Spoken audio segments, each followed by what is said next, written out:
patuloy na suporta sa Pilipinas sa issue ng West Philippine Sea. I want to be clear. I want to be very clear. The United States defense commitment to the Philippines is ironclad. Any attack on the Filipino aircraft vessels or armed forces will invoke our mutual defense treaty with the Philippines.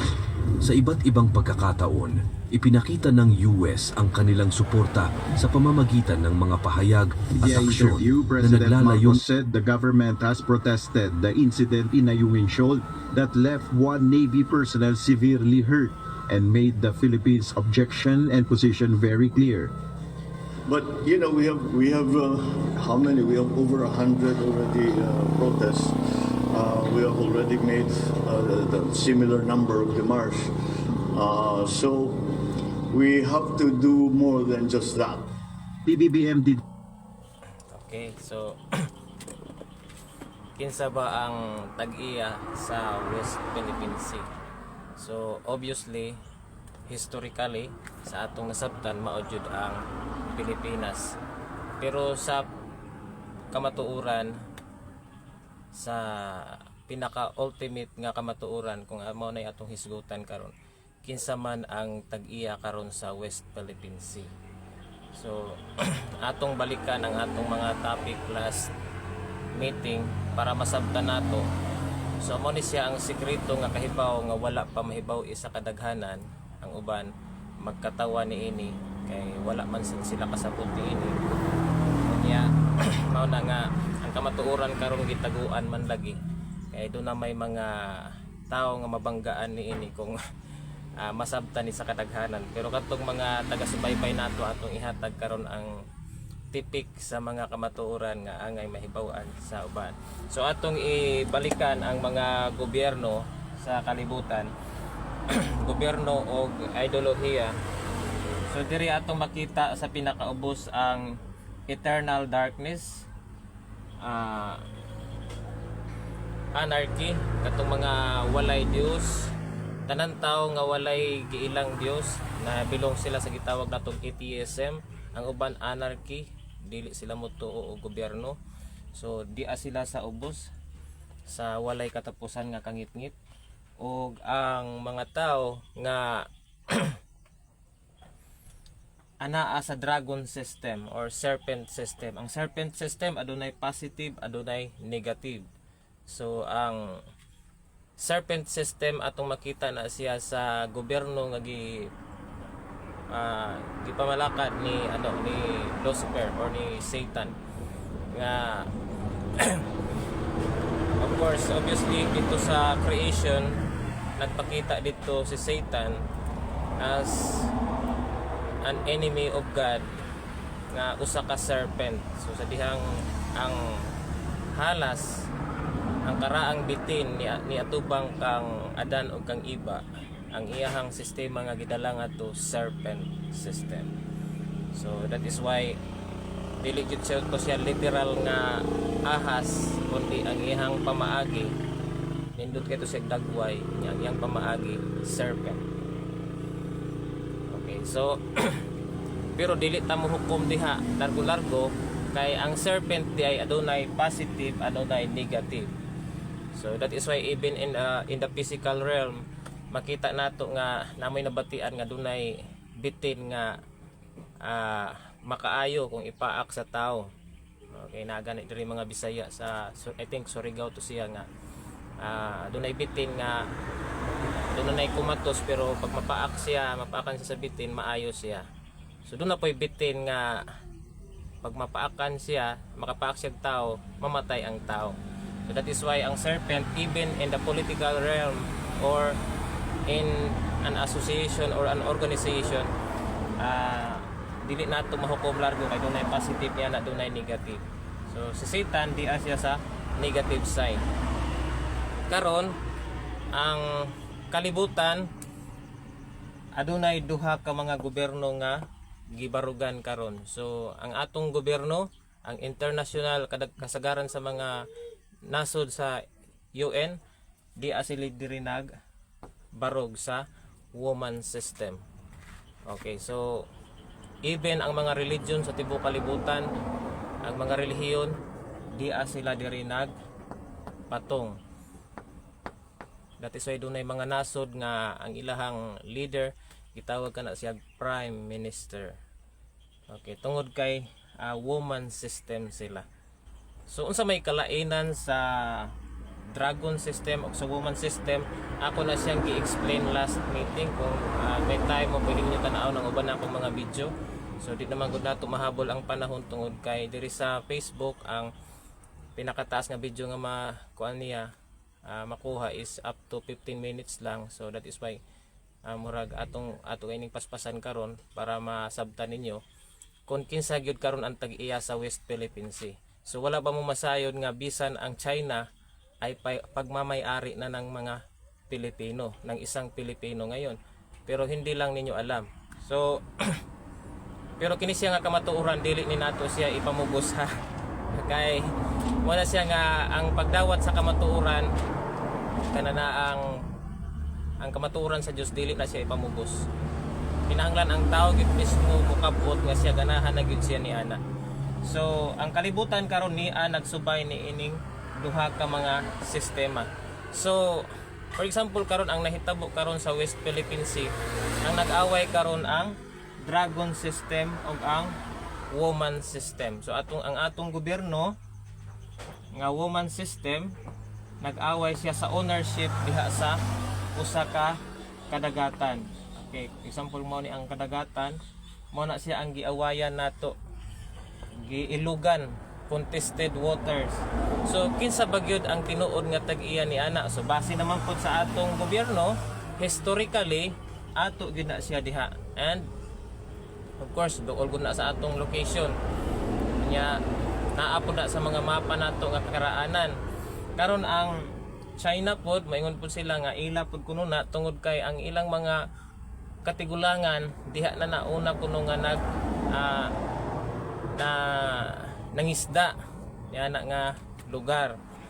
So karon kung ato naman pud questionon be specific kung kinsa man tong mga tao nga nangisda, nakaila pa ba mo ni atong mga unang tao nga nangisda diha? Siguro for sure dili na sila kahinumdum sa atong mga tawhana. So kung mao lang na siya ang rason nga basihan historically, mao kana siya ang giaway-awayan karon sa first heaven o sa second heaven system. So ang atong gobyerno mo rason siya tungod kay sa korte sa United Nations gi-aprobahan nga ang ownership gayud ana gayud sa Pilipinas. Okay, so Pilipinas gayud ang nagmamay-ari. Karon ang China naman moingon naman po siya nga nganuman sayod man siya nga kusgan siya. That is why niingon to si Presidente Duterte sa una nga niingon siya nga might is right. So, kapag dako gani ka automatically kanang gagmay lupigon jud nimo siya.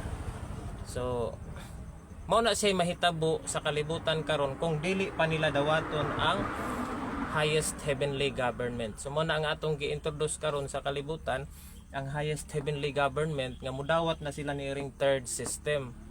Pero katawan raman taan ni sa mga tao kay wa man pud sila masayod og unsay third heaven system.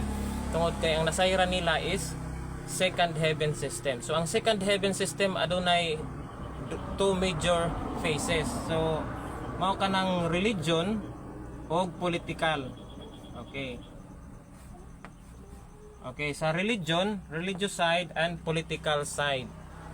So for example, og nabilong ka og usa ka relihiyon sama sa Katoliko, born again, saksi, Sabadista, dating daan, usa ba ng mga religion diha, Baptist, they belong to the woman system. Ngano nga woman system man brad?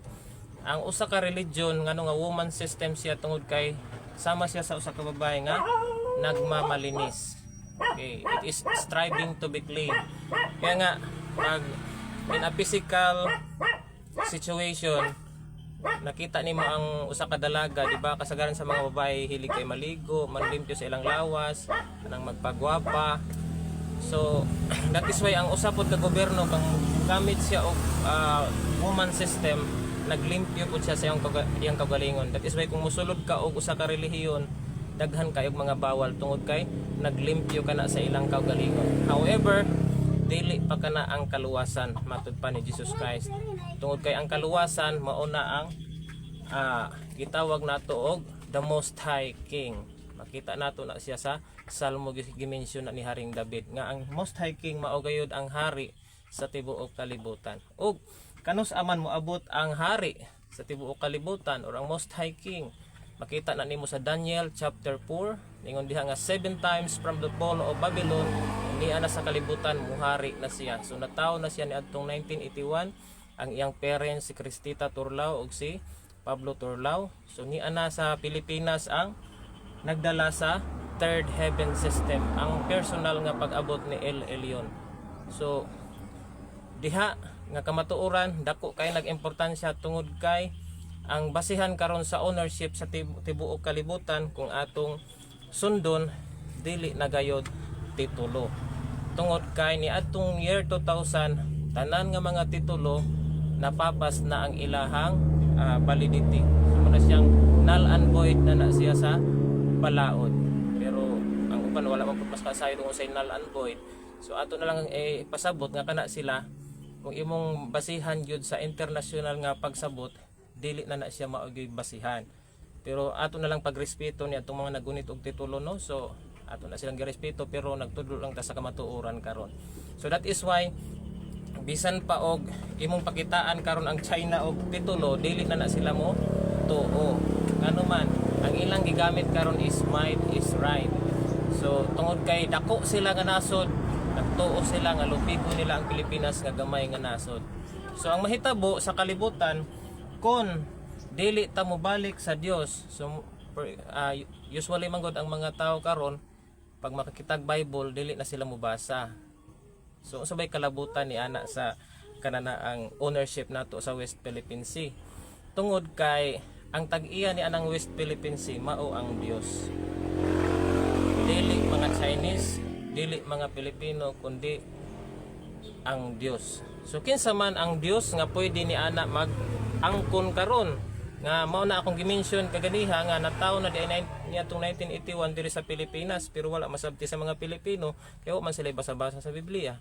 So that is why ang Roman Catholic ila gyud nang gitudlo basically kanang mag-ampo sila in the name of the Father and of the Son and of the Holy Spirit.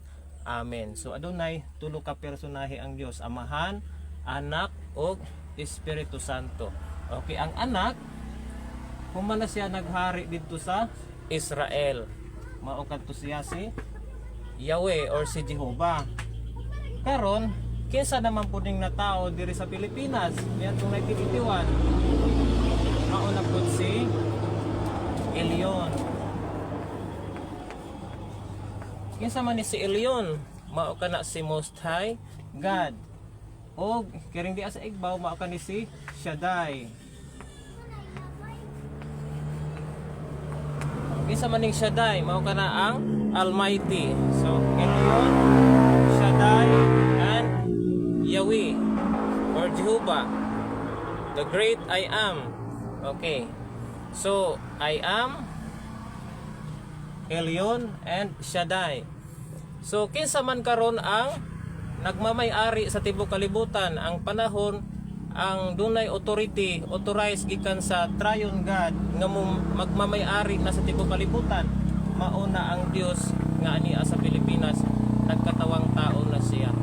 So that is why hindi wala ni masabti sa uban pero wala sila masayod nga mauna gid siya ang implementing na gid unta nga pamaagi internationally accepted na ni siya nya makita na gani ni siya sa atong balaod sa EPRA Law 8371. I-type nimo ang EPRA Law 8371, makita nimo diha ang self-governance sa mga IPs. Bot pasabot kini siya usa di ini siya ka IP diri sa Pilipinas nga dunay self-governance. So kinsay tag-iya karon sa China o sa tibuok kalibutan, kini na di siya ang Dios, dili mga tao, kundi Dios na ang tag-iya sa Pilipinas o sa China. Pero kay wala man mo magbasag Biblia unya kanana ang gi-reject na ninyo ang trabaho sa Dios, wala na ninyo tagaig pagpamatuod ang Bible, ang mahitabo maghari kini silang duha. Samtang maghari ni silang duha, magkagubot ang kalibutan, gubat ang paingnan. So mo na siya nga nasabtan nato nga daghan na ang mga kalibutan nga napapas.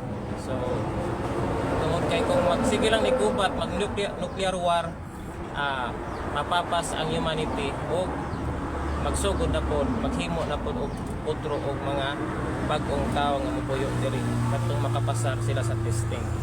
So kung pasabot kung dili kasabot ini nga sistema, papason man sa Dios kay dapat siya mangyud ang maghari.